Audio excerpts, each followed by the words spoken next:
বাবা হ্যাঁ মারিয়া ভাইয়া ধরো ভাই প্লিজ প্লিজ এটা তোমার সারপ্রাইজ ছিল? হ্যাঁ আমার আগে সন্দেহ হয়েছিল তুমি এমন কিছুই করবে। কেন তুমি খুশি হও নাই? হ্যাঁ খুশি হয়েছি।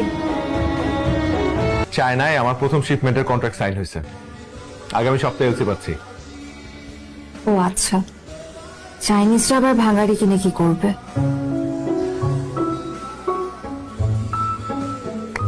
সবকিছুরই দাম আছে বুঝছো, ভাঙারিরও দাম আছে। আচ্ছা শোনো, বাবা তোমাকে বলছে দেখা করতে।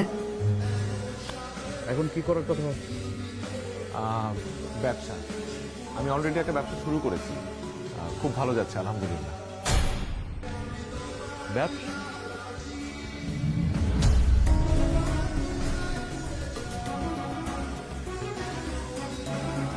কিন্তু এটা তো কোনো ফিউচার না, খুবই রিস্কি। কারো কপাল খুলে আবার কারো কপাল খুলেই না।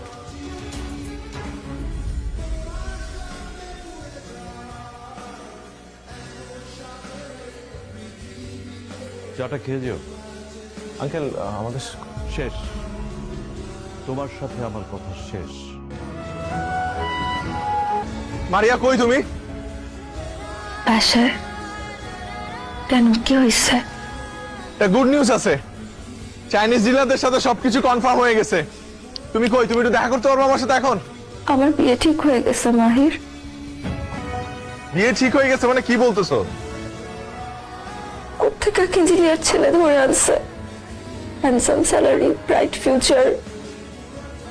আমি তো তোমাকে কতবার বললাম, চাইলাম বাবা চা করে দিবে, ছেলে ছাড়া আমাকে বিয়ে দিবে না। মারিয়া আমার মনে হয় কি জানো, এই বিয়েতে তোমার বেশি একটা অমত নাই। বুঝতে পারতেছি না, আমি জানি না, আমার কিছু ভালো লাগতেছে না, আমার অস্থির লাগতেছে। অস্থির লাগতেছে না? অস্থির লাগতেছে, অস্থির লাগতেছে তোমার? আচ্ছা তোমার আমি একটু হেল্প করি। যেই ছেলেটার সাথে তোমার বিয়ে ঠিক হয়েছে না, ওই ছেলেটারই বিয়ে করে ফেলো। আসলে আমার মতো এত ছোটখাটো একটা ব্যবসায়ীর সাথে তোমার তোমার যাই না, তোরে বিয়ে করে ফেলো। হ্যাঁ কি একটু রিলিফ লাগতেছে না এখন? বাই। আর কখনো আমি তোমাকে ফোন করবো না। ভালো থাকো।